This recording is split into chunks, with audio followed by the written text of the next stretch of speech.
4 avril 2001. Paul Heyman, personnage clé du catch hardcore, annonce la fermeture de la ECW. La fédération de l'extrême, endettée de presque 9 millions de dollars, n'a pas d'autre choix que de vendre la compagnie. En 2003, après plusieurs références à la ECW, la WWE rachète les droits et les biens de la fédération créée par Todd Gordon. Paul Heyman se verra offrir un contrat par la compagnie de Vince McMahon dès 2001. Commentateur, puis manager de Brock Lesnar, l'ancienne grande figure de la ECW semblait bien établi dans la fédération dominante des années 90. Mais en décembre 2004, un investisseur anonyme fait surface, faisant le pari fou de créer la plus grande fédération de tous les temps avec un apport de seulement 1 million de dollars. Un seul homme a les cartes en main pour mener à bien le projet nommé Elite. Paul Heyman. Ce dernier se voit donc confier la All Elite Wrestling. Paul Heyman, businessman et booker émérite, décide de tout miser sur le catcheur indépendant. Les stars indie et les jeunes loups prêts à se faire un nom dans la fédération de la révolution. La All Elite Wrestling est née. Et what's up les gens, j'espère que vous allez bien et aujourd'hui on se retrouve pour une nouvelle vidéo, l'épisode numéro 9 de notre carrière avec la All Elite Wrestling, toujours sur TEW 2016 au mois de juillet 2005, cet épisode numéro 9 qui est tourné à la suite du précédent. Vous le voyez, j'ai toujours le même t-shirt, on tourne les épisodes en avance parce qu'il va quand même avoir pas mal de choses de prévues sur la chaîne, beaucoup de sujets dont on va traiter ces prochaines semaines et j'aimerais pouvoir vous proposer des épisodes un petit peu plus réguliers sur TEW 2016, sur notre aventure avec la All Elite Wrestling, plus d'une quinzaine d'années auparavant, et donc pour ça il faut que je tourne les épisodes un petit peu en avance. Nous sommes au jour d'AEW Dynamite, donc de la deuxième semaine du mois de juillet 2005. Nous allons toujours tout de suite rentrer dans les locker rooms pour déjà nous apercevoir que Brian Kendrick n'est pas là. Il va falloir qu'on compose encore une fois sans lui, que je tourne encore une fois cette storyline sans vraiment trop l'impliquer, et plus Paul Heyman à sa place pour essayer finalement de faire quelque chose et faire tourner une rivalité autour de titre entre CM Punk et Paul Heyman. Et on va surtout bien tout de suite régler les incidents backstage qui a priori sont présents. Bah tiens, Becky James et Sean Waltman, alors là tu peux t'assurer qu'il y a eu un énorme combat entre les deux. Becky James, ça fait quand même 3 fois de suite qui me fait de la merde. Voilà, allez hop là, il était complètement vénère, notre ami Becky James, et il a tout simplement défoncé Sean Waltman. Une bataille est arrivée derrière entre eux, bref, voilà, maintenant je suis obligé de traiter avec lui, c'est Stern Warning. Kip James, très content de ma décision. Sean Waltman, pas content, calling too soft. Bon, de toute façon, c'était sûr qu'il y en avait un des deux qui allait pas être content. Becky James, ça fait quand même 3 fois de suite, ça commence à être un petit peu embêtant quand même. Matt Sydal, qui a été donc amené à la cour des catcheurs, accusé d'avoir finalement pris ses partenaires de trajet en retard, ce qui fait qu'ils sont arrivés en retard dans le show. Le juge Earl Ebner l'a rendu coupable et sa sentence a été donc de payer à nouveau les trajets de ses partenaires pour les 3 prochains shows. Autant te dire que Matt Sydal, il va améliorer son comportement, c'est évident, parce que là, il y a quelques paix qui vont passer pour rembourser sa connerie à l'ami Matt Sydal. Allez, je boucle le show de mon côté et on en parle comme d'habitude juste après. Allez, rigolez potos pour le premier show de la vidéo, le deuxième AEW Dynamite du mois de juillet 2005. On était au IA Plymouth County Fair devant 1254 pèlerins et nous débutons le show les gens avec Amy Weber qui a son micro, Christopher Daniels, et Frankie Kazarian, Christopher Daniels, qui va se moquer de Becky James juste avant son affrontement face à la moitié des nouveaux champions du monde par équipe, puisque Christopher Daniels nous rapporte ce qui s'est passé backstage. Et oui, les effets que la drogue a encore cette semaine sur Becky James, puisqu'il a tout simplement défoncé l'autre drogué de Sean Waltman dans les backstage. Ils ont peut-être dû, je sais pas moi, se piquer l'un et l'autre de la drogue dans le sac, ça a dégénéré. Enfin bref, Christopher Daniels nous invente une histoire de fou comme quoi c'était à cause d'une histoire de drogue que ces deux-là se sont foutus sur la gueule. Décidément, Becky James n'est clairement pas un bon modèle pour les gens et pour cette fédération. Forcément, Christopher Daniels se fait huer, mais bref, pas mal de trash talk et pas mal de mind games de Christopher Daniels avant son match face à Becky James. Christopher Daniels qui clairement a eu la foule dans sa main tout au long du segment. La qualité de l'annoncement, la qualité également des commentaires donne donne un boost au segment. Christopher Daniels qui a paru incroyable alors que Frankie Kazarian était encore paumé, décidément, même jouer un plot c'est trop dur pour lui, et le match forcément arrive derrière, un match qui nous fait 71 de rating, un match donc avec bon catch et une décente réaction de la foule. Christopher Daniels va défaire Becky James en 9 minutes 43 via pinfall avec un petit paquet voilà, qui a surpris BG James, Christopher Daniels, qui prend une victoire face à BG James, qui va encore plus agacer la moitié des champions du monde par équipe. La storyline avance grâce à ce segment et surtout prend de la hit. Derrière, CM Punk est au micro d'Amy Weber dans les backstage et CM Punk voulait aujourd'hui affronter Brian Kendrick. Il voulait sa chance au titre face à Brian Kendrick parce qu'il pense qu'il la mérite après avoir battu Matt Sydal et finalement Colt Cabana coup sur coup dans le même show.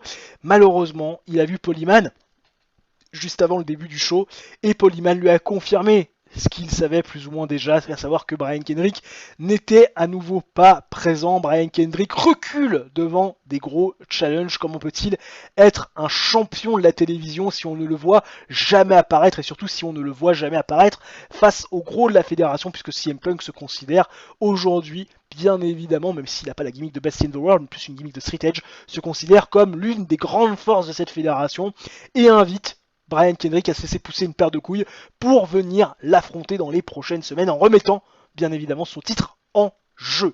52 au niveau du rating, Amy Weber a bien improvisé, CM Punk a adoré pouvoir aller en dehors du script. Bref, c'était un bon petit segment qui permet bien évidemment de faire avancer la storyline. Derrière, les Young Bucks face à Tyler Black et Jon Moxley, ça nous fait un 15. Ça faisait longtemps qu'on n'avait pas fait un match de merde comme ça. Match terrible, où Tyler Black et Jon Moxley vont défaire les Young Bucks en 7 minutes 29, quand Tyler Black va défaire Matt Jackson via pinfall avec un super kick. Alors, c'est plutôt Matt Jackson qui devrait défaire Tyler Black avec un super kick, mais bon, victoire donc de Jon Moxley et Tyler Black comme c'était prévu, avec une prise de finition qui pourrait être propre aux Young Bucks. Victoire donc de Tyler Black et Jon Moxley qui prennent une victoire intéressante. Matt Jackson et Talia Madison, ça clique pas. Voilà, comme ça au moins c'est clair. Pourtant elle fait du bon boulot, hein, Tyler Madison, ringside. Mais ça clique pas, mais ça fait un moment d'ailleurs que ça clique pas, et ça fait un moment d'ailleurs que j'ai pas changé, enfin que je l'ai pas enlevé du management de Matt Jackson. Tyler Black et Jon Moxley, toujours une super chemistry. Ouais, ils ont rien à foutre de voir des matchs de jobber dans le main show, voilà au moins c'est très clair. Les performances pourtant sont pas si mauvaises, hein. 26 pour Nick, 20 pour Matt, 30 pour Jon Moxley et 39 pour Tyler Black. En fait, ce qui est très très efficace, c'est vraiment ce match de jobber, quoi. Vraiment, les fans les considèrent comme ça. Donc, voilà, c'est vrai que ça fait un 15 tout pourrave. Mais ce qui est très intéressant, c'est ce qui se passe juste après. Oui, je sais, je me doute, je vais t'enlever, t'inquiète pas, je vais te l'enlever de ton management. Ce qui est plus intéressant, c'est ce qui se passe juste après. Et encore, ça fait un 33 de rating, ça va être assez dégueulasse à mon avis cette rivalité. Mais bon, que voulez-vous, il y a un moment donné je suis obligé de créer des storylines pour faire avancer les choses. On fait comme on peut, il faut construire, il y a tout à construire, j'ai déjà dit 150 fois dans cette fédération. Et donc derrière, la victoire de Tyler Black et Jon Moxley qui célèbre Trinity va arriver aux côtés de Justin Credible et Sean Waltman, celle que je vous avais présentée en fin d'épisode dernier. Trinity qui est donc la nouvelle manageuse de X Factor, elle se présente comme telle. Elle dit que c'est ce qui manquait à Justin Credible et Sean Waltman pour aller plus haut et pour pourquoi pas être champion du monde par équipe.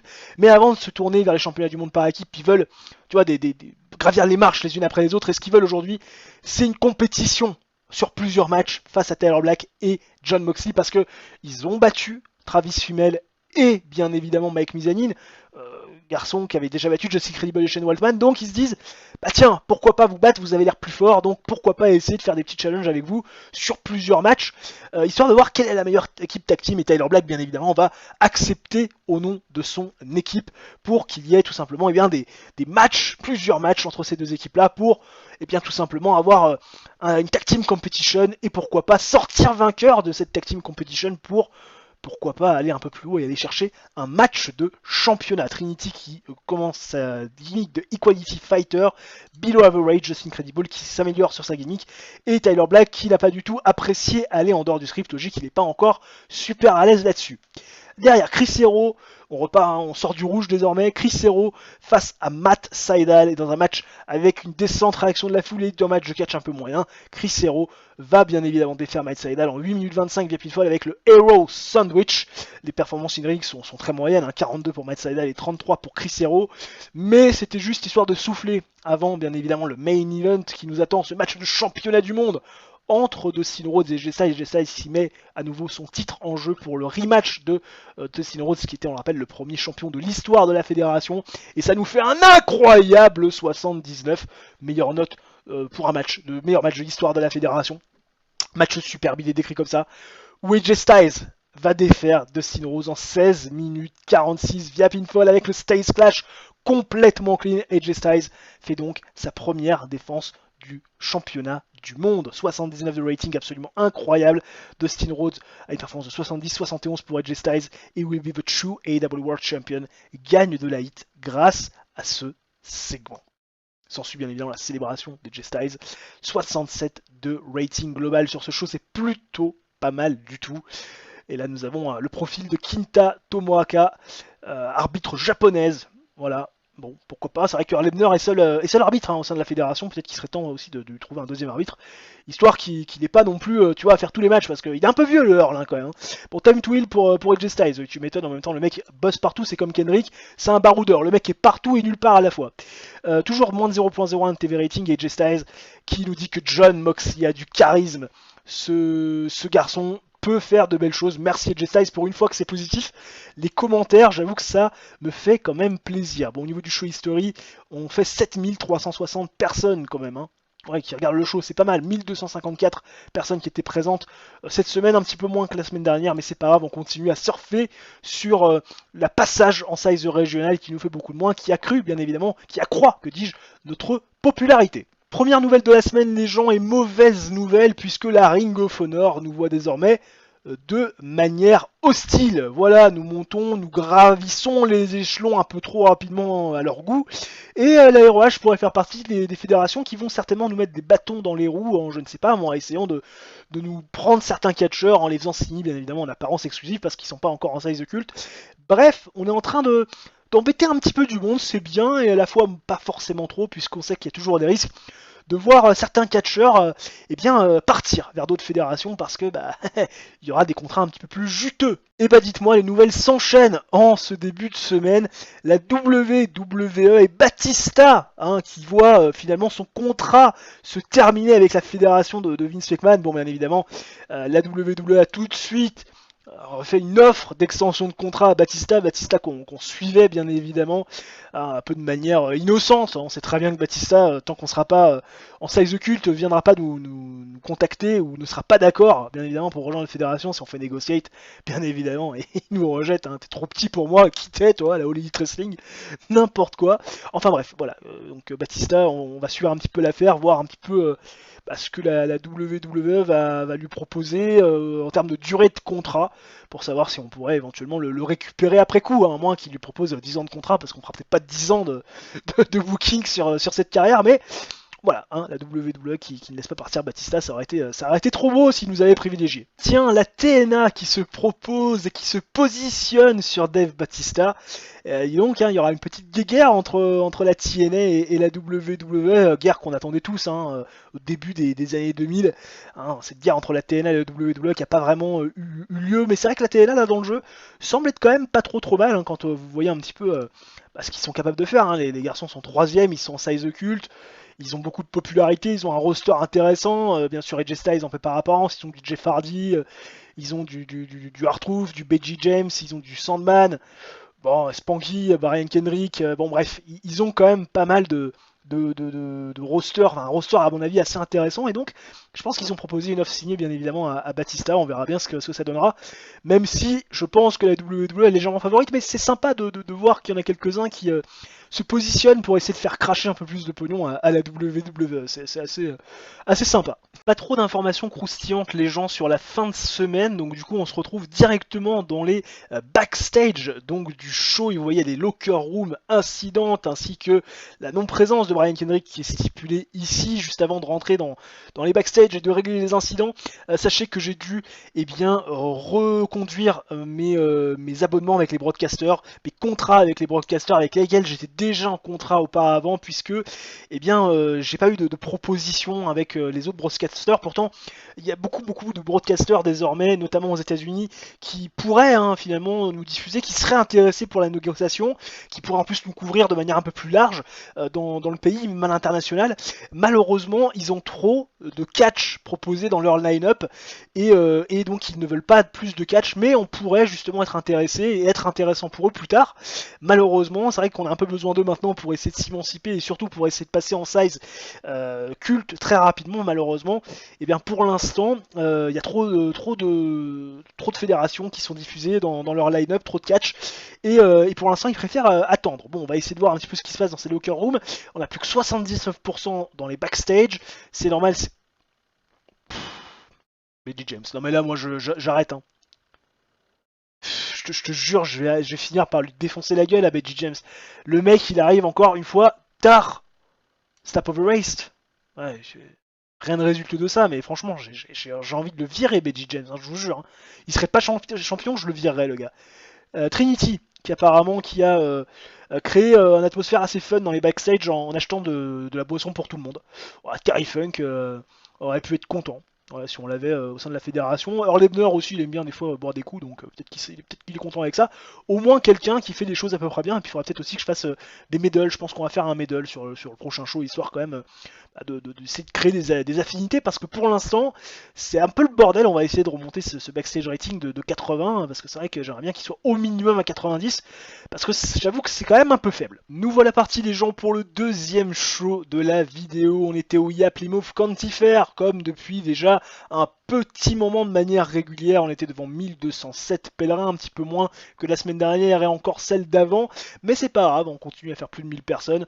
On va quand même s'en satisfaire et nous débutons le show les gens avec un segment impliquant AJ Styles et Bryan Danielson. Nous avons Ami Weber qui est au centre du ring, qui interviewe AJ Styles qui bien évidemment célèbre comme il se doit sa victoire face à l'ami Dustin Rhodes. Il nous dit qu'il est phénoménal AJ Styles, la force dominante de la All Elite Wrestling, et que l'AEW en est là où elle en est, qu'elle est aussi populaire et qu'elle a réussi à passer ce 16 régional parce que le Phenomenal One est quelque part au top de cette fédération, parce que Paul Heyman a pris les bonnes décisions et Bryan Danielson va aller couper court à la promo d'AJ Styles qui clairement le fait gerber, hein, on va pas se le cacher. Et Bryan Danielson le dit à AJ Styles, hein, c'est vrai que tu dis beaucoup que t'es phénoménal, tu dis que tu fais beaucoup de choses, maintenant ça serait bien que t'arrêtes de le dire et que tu le prouves dans le ring, parce que bon, c'est vrai que ces dernières semaines, si t'as battu l'ami de Dustin Rhodes, Fair and Square, bon, c'est vrai que t'as quand même eu des attitudes qui sont loin d'être une attitude qu'on peut tolérer auprès d'un champion.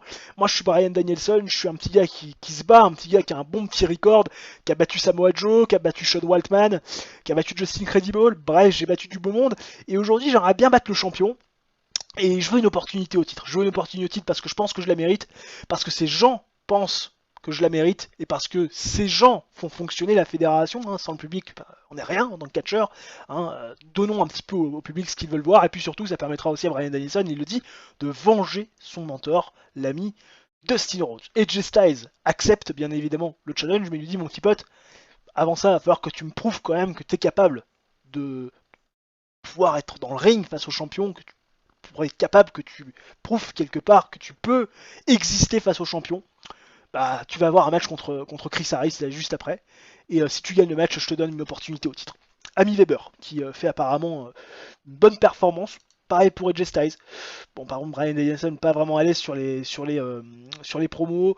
La qualité de l'annoncement et la qualité des commentaires donnent un boost, bien évidemment, au segment. La performance d'AJ Styles, fantastique. La storyline avance, mais perd de la hit, c'est pas très grave, on en regagnera plus tard, vous l'imaginez bien. Bryan Danielson donc s'exécute à l'envie de AJ Styles pour pouvoir quelque part avoir ce match de championnat plus tard dans le show, et donc dans le main event. AJ Styles est resté à la table des commentateurs pour commenter le match et quelque part pour dire du mal de Bryan Danielson et dire tout le bien qu'il pense de Chris Harris, normal, hein, c'est un heel. Et dans un match de décembre, Bryan Danielson va défaire Chris Harris en 8 minutes 53 via pinfall avec la Dragon Suplex. 64 donc de rating, la storyline avance mais perd de la hit. 62 performances in ring pour AJ Styles, 43 pour l'ami Chris Harris. Derrière, El Jericho vont faire face à SCU, un rating de 64 qui me plaît bien, tiens donc, où SCU est bien sûr défaire dans un match décent El Jericho en 6 minutes 38 quand Christopher Daniels défait Kevin Steen via pinfall avec le Last Rights. Bien évidemment, vous l'imaginez bien en termes de performance in ring, eh bien l'ami Christopher Daniels a porté le match, hein, mais évidemment au-dessus de tout le monde encore une fois. Toujours des très bonnes chemistries entre les partenaires des équipes respectives. Christopher Daniels, bien évidemment, apparu excellent durant ce segment et durant ce match. Performance in ring de 44 pour Kevin Steen, 38 pour l'ami Generico, 39 pour Frankie Kazarian et 73 pour Christopher Daniels. La storyline New Age Outlands contre SCU avance grâce à ce segment, mais surtout, ce qui est intéressant, c'est ce qui va se passer après, même si on fait un 51, à savoir que Christopher Daniels va tout simplement, encore une fois, se foutre de la gueule de Becky James qui aujourd'hui est arrivé en retard, voilà, ne montrant pas l'exemple, encore une fois, il est champion, mais il ne montre pas l'exemple, et il le dit, il le répète, quand on ne montre pas l'exemple, eh bien on est puni, et Christopher Daniels et Frankie Kazarian vont punir Becky James, Équipe James et New Age Outlands la prochaine fois qu'ils les auront dans le ring, comme ils vont punir là maintenant tout de suite El Generico et tout simplement l'ami Kevin Steen. Donc il commence à les passer à tabac et puis bien évidemment le save va être fait par Becky James et Équipe James qui vont réussir à faire fuir Christopher Daniels et Frankie Kazarian. On sent que Becky James en a gros, très gros sur la patate. Équipe James qui essaie de le calmer, mais Becky, tu vois, il en a marre d'entendre le trash talk et le mind games de Christopher Daniels à son encontre. Bref, Becky James qui apparemment a fait un super travail d'improvisation, la storyline avance bien évidemment mais perd de la hit. Dommage. Derrière, petit bikini contest sympathique avec Ashley Massaro, Rhea Namero et George Frankenstein qui sont présentes et bien tout simplement pour le bikini contest. Et cette fois-ci, la victoire va revenir à George Frankenstein qu'on avait déjà vu dans un petit striptease.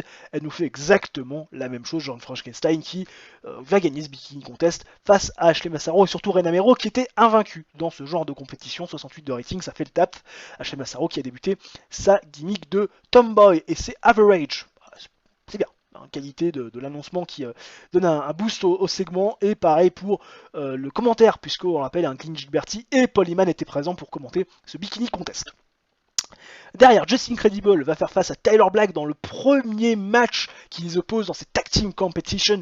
Cette fois-ci un match singles, et oui, one-on-one entre Justin Credible et Tyler Black. On essaye déjà de mettre la compétition en match one-on-one, on axe la compétition en match one-on-one pour ces équipes tag team.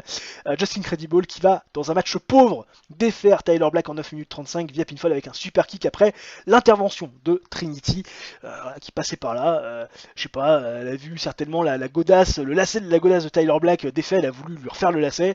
L'arbitre ne l'a bien évidemment pas vu, Justin Credible en a profité et donc permet aux Wixarters de prendre une première victoire face à Black et Moxley au niveau des performances donc dans ce match. 43 pour Justin Credible et 33 seulement pour Tyler Black. Je suis moyennement satisfait de la performance de Tyler Black, je m'attendais à mieux, mais la storyline avance et gagne de la hit. Et derrière, AJ Styles face à Bryan Danielson, énorme match. 78, c'est pas le meilleur match de notre fédération, mais enfin pas loin, ça s'en rapproche. Match exceptionnel, bien évidemment, grande hit, bon catch, AJ Styles qui défait Bryan Danielson en 15 minutes 13 via pinfall, avec un spiral tap après la distraction de Samoa Joe. Et oui, Samoa Joe qui est venu distraire Bryan Danielson. AJ Styles fait donc sa deuxième défense du titre du championnat mondial. Forcément, la foule était super chaude, ça a buzzé de partout. La performance in ring de 77 pour AJ Styles, 51 seulement pour Bryan Danielson. Mais quand même, c'était plutôt pas trop mal. La storyline avance, mais gagne gagne de la hit bien évidemment, avec ce très bon 78 des familles. Mais ce qui est intéressant aussi, c'est ce qui va se passer juste après, avec un petit 75, un gros 75 que dis-je, quand Samoa Joe, après avoir donné la victoire à AJ Styles, va attaquer AJ Styles dans le dos, va lui porter son finisher sur une chaise. Voilà, statement de Samoa Joe, qui derrière va prendre le titre et tout simplement célébrer et lever ce titre finalement au-dessus du corps gisant d'AJ Styles. Le message est passé, Samoa Joe veut AJ Styles, mais veut surtout le titre du Phenomenal One. Et là on fait un énorme 72. Un énorme 72 qui nous fait gagner bien évidemment la popularité dans les deux régions où nous sommes diffusés. Nous avons le profil de Rob Begley. Rob Begley qui était à l'Ovaio Valley Wrestling en 2002. Ça commence à dater, pas tout jeune le nanar. Enfin non, tu me diras 2002, dans le jeu c'était il y a 5 ans. À un moment donné, il faut être sérieux. Oula, beaucoup de mails. Time to Heal pour AJ Styles, ça je me doute bien. Toujours moins de 0.01. Ah si, 0.01 quand même de TV rating. Ça y est, on a au moins fait 0.01 de TV rating. Gigi Liberty qui se plaint toujours, Dave Bautista qui voit encore la TNA lui offrir un contrat, effectivement. il va y avoir une grosse battue. Il va y avoir une énorme bataille à mon avis pour Batista. C'est normal, ça fait partie des top guys de la WWE et des garçons très très très courtisés et très prisés, c'est logique. 8160 personnes, voilà, et effectivement on passe pour la première fois la barre des 8000 pèlerins qui regardent le show à travers le monde. C'est plutôt pas si mal que ça, même si bien évidemment on espère toujours un petit peu mieux, parce qu'on va avoir besoin de faire mieux si on veut passer en size culte très rapidement.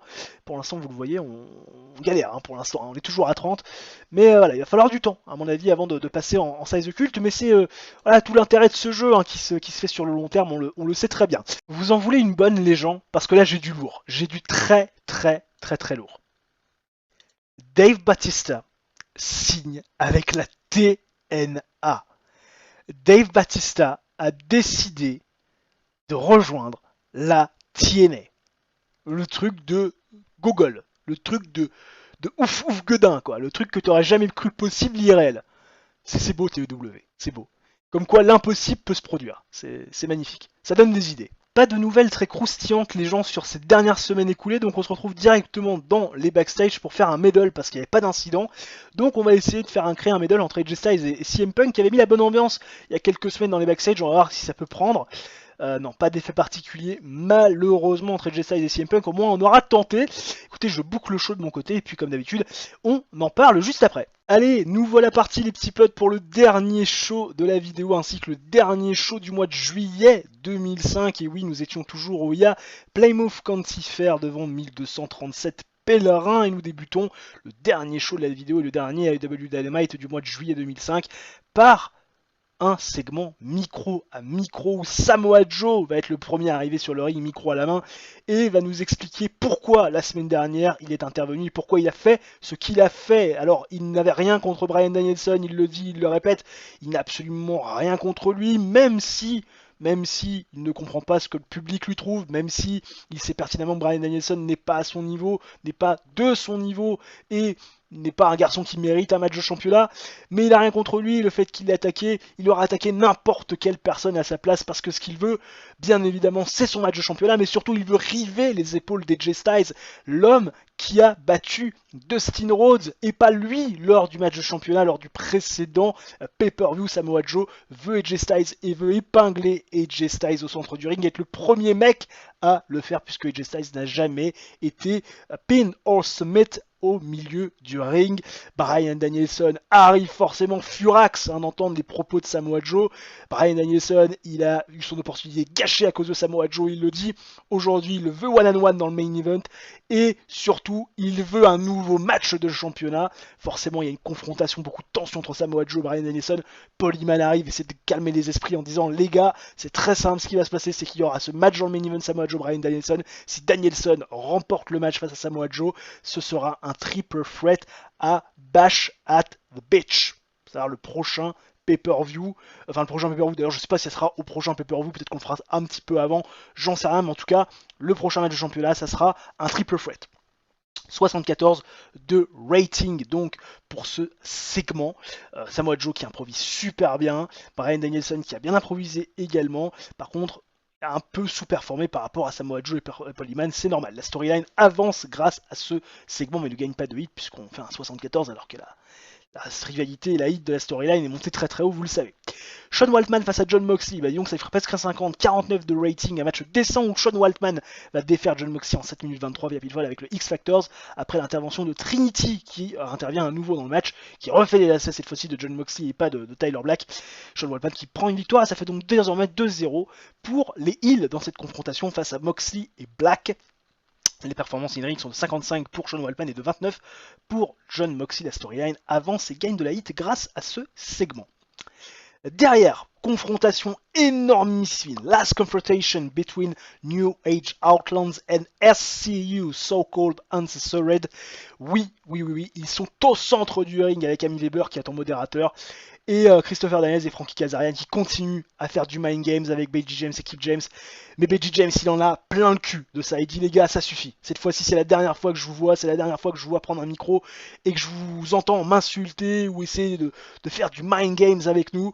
Là, ça suffit. Vous en avez assez fait. Vous m'avez assez trash talk. Cette fois-ci, on va arrêter de parler avec la bouche, on va parler avec les poings. Je vous veux tous les deux dans le ring la prochaine fois qu'on s'affronte pour le titre. Je vous veux tous les deux dans un dans un unsanctioned match. Il veut un match sans sanction aucune, un match où il pourrait limite tuer, tu vois, Christopher Daniels et Frankie Kazarian. Il veut ce match-là seulement. Christopher Daniels va interpeller Paul Heyman par rapport à ce que il a décidé de faire et surtout par rapport à ce qu'il a proposé à Paul Heyman, à savoir un match où, quelque part, ça sera des règles classiques, mais un petit peu arrangées. Paul Heyman arrive sur le ring, puisque Christopher Daniels demande à ce que Paul Heyman puisse présenter la stipulation du match à Beji James, qui paraît très très très énervé, puisque Christopher Daniels est allé voir Paul Heyman en screed pour essayer quelque part de magouiller, hein, histoire d'avoir un petit avantage, et Paul Heyman annonce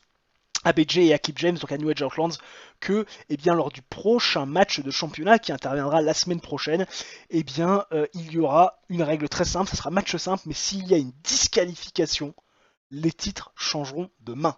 Voilà. Comme ça, Christopher Daniels, si Kip James, BJ James lui pète un plomb dessus et qu'il est disqualifié, les titres reviennent bien évidemment à cette équipe de So-Called Unsurrated qui va encore plus agacer BJ James, qui va devoir se retenir finalement de frapper un petit peu trop fort Christopher Daniels, et donc ça sera le coup de l'arbitre pour la prochaine rencontre qui les opposera. Amy Weber improvise super bien dans ce segment. Kip James a fait du super boulot. Pareil pour Christopher Daniels. Les mecs là sont pour être main eventer, les mecs pour être champion du monde, hein, clairement on va pas se le cacher. Amy Weber qui a pas paru qui est pas sorti très bien du segment, tout le contraire de Kip James. La performance de Christopher Daniels fantastique, Frankie Kazarian qui est complètement paumé, le mec il est toujours un plot au milieu de tout ça, mais la storyline gagne de la hit et c'est le principal. On mettra fin à cette storyline, ou pas d'ailleurs, la semaine prochaine. Ashley Massaro qui fait un petit striptease, tranquillou, voilà, elle est tranquille en backstage, elle a perdu le bikini contest la semaine passée, mais c'est pas grave. Elle fait un petit striptease sympa pour la foule, c'est gratos, 65 de rating, petit segment sex appeal de la soirée. CM Punk qui fait face à Chris Harris. Voilà, CM Punk on avait pu depuis un petit moment, tu vois, il est toujours à la recherche de Brian Kendrick, mais il catch face à Chris Harris au cowboy Chris Harris. Dans un match au pauvre, CM Punk va défaire Chris Harris en 9 minutes 01 via pinfall avec le Devil Lock DDT, 46 de rating RAS. CM Punk et Chris Harris qui apparemment ça clique pas. Voilà, c'est pour ça aussi que la performance est un petit peu en deçà de ce que j'attendais. Toujours un instancing et une table de commentateurs qui donne un boost au match, c'est très bien. CM Punk performance de 45 dû au fait que ça clique pas et 33 pour Chris Harris. Mais ce qui est très intéressant, c'est ce qui va se passer après avec CM Punk qui prend le micro et qui va interpeller Paul Heyman. Il va lui dire Paul, dis donc tu prends pas mal de décisions là en ce moment sur le titre AEW. Là t'es en train de nous booker un match Danielson, Samoa Joe. Si Brian Danielson gagne le match, c'est un triple threat pour le prochain match de championnat. T'es en train également de nous sortir des stipulations abracadabrantesques avec SCU contre New Age Outlands pour les titres tag team.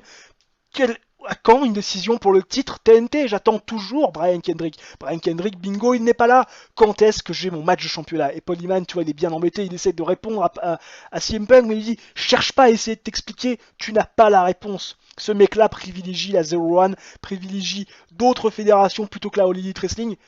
Qu'est-ce que t'as fait? T'as misé sur le mauvais cheval. T'as misé sur le mauvais cheval, et en plus, tu as facilité son arrivée au TNT Championship. Je ne comprends pas, c'est incompréhensible. On sent que CM Punk est énervé et il lui dit donne-moi ce que je veux, donne-moi mon match, donne-moi Kendrick. Forcément, l'ami Paul Heyman, tu te doutes bien que là aujourd'hui il ne pourra pas faire grand chose. La performance de Paul Heyman a été incroyable, il a fait un job incroyable également pour improviser et la storyline gagne de la hit, vous en doutez. Et derrière le main event, Brian Danielson contre Samoa Joe, match avec du grand catch et une descente réaction de la foule. Oui, c'est pas non plus incroyable, mais c'est une descente réaction de la foule. Samoa Joe va défaire Brian Danielson en 19 minutes 04 via pinfall avec un Iceland Driver, un match long, très physique, très dur sur l'homme, très dur psychologiquement aussi. Samoa Joe va aller chercher la victoire avec un bon 75 de rating.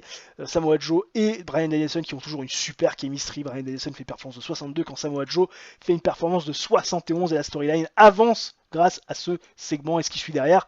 Voilà, toujours un 75 de rating. C'est AJ Styles qui décide, eh bien, d'attaquer par derrière Samoa Joe, mais Samoa Joe va le voir, hein, va réagir, et va lui coller 1, 2, 3 droites, il va lui faire passer à travers, enfin plutôt par-dessus la troisième corde. AJ Styles qui fuit, qui est sur le cul, et Samoa Joe qui lui dit j'arrive pour ton titre, ça sera one on one, tu ne pourras pas te défier, il n'y aura pas d'issue possible, tu te seras obligé de m'épingler au centre du ring pour aller chercher la victoire. Samoa Joe qui a forcément fait du très très bon travail, et la storyline continue bien évidemment à avancer sans perdre de hit, c'est magnifique, et le show fait un très bon 70, et bien sûr on va chercher de la popularité dans les deux régions où nous sommes diffusés, alors que là on a le random profil d'Adam Pearce, qui travaille actuellement à la World Wrestling Entertainment. Il était beaucoup avec Sonya Deville, hein, notamment à SmackDown il y a encore quelques mois, pour aller pour prendre des décisions scénaristiques à l'écran. Bref. AEW Dynamite TV Rating, toujours 0.01. On va quand même regarder un petit peu si on a fait un peu plus de spectateurs. Oui, on a fait un peu plus de spectateurs, même si le show était un petit peu moins bien, mais c'est pas grave. On fait quand même plus de spectateurs, c'est le principal. Brian Kendrick a toujours des moral issues, hein, bien évidemment, toujours irrité. Par contre, j'aimerais bien au niveau du schedule voir un peu quand est-ce que je pourrais récupérer l'ami Brian Kendrick, mais Brian Kendrick, malheureusement, je ne peux pas le récupérer, Brian Kendrick, je ne peux pas le récupérer. C'est-à-dire que là c'est la merde pour l'instant. Là, c'est clairement la grosse merdasse. Brian Kendrick n'est pas présent. Voilà, et même si je décide de mettre les shows le mardi, ou même le lundi, je suis emmerdé. Voilà, je suis emmerdé. Ou alors, il faut que je le fasse le samedi. Il faudrait peut-être que je fasse un show un samedi pour pouvoir... quelque part avoir Brian Kendrick pour essayer de construire un petit peu quelque chose, parce que c'est vrai que Brian Kendrick pour l'instant on le voit pas beaucoup, ça serait intéressant quand même qu'on le voit un petit peu plus, parce que c'est vrai que je vais m'embourber sinon dans cette storyline, même si voilà, pour l'instant tout va bien. Un point quand même sur la hit des storylines avant de se quitter, parce que oui c'était le dernier show de la vidéo. Un point quand même sur les storylines, la hit des storylines c'est Punk Kendrick 52, NAO contre SCU 69, We Be the True AEW World Champion 75, et X Factors contre Black and Moxie, pour l'instant c'est 34. Bon, pour l'instant on a ce qu'il faut, et au niveau du prestige des titres, hein, 76 pour le titre mondial détenu par AJ Styles, 70 pour les titres par équipe détenus par Kip et BG James, et 60 pour l'instant pour le titre TNT détenu par Brian Kendrick. Voilà, j'espère que cette vidéo vous aura plu les gens, n'hésitez pas à réaliser votre coup du chapeau, le like, l'abonnement, l'activation de la cloche si c'est le cas, et si bien évidemment vous voulez le faire, ça mange pas de pain, c'est totalement gratuit, ça aide au référencement de la chaîne, et nous on se retrouve très prochainement pour une nouvelle vidéo, d'ici là portez-vous bien, ciao bye bye, et à la prochaine.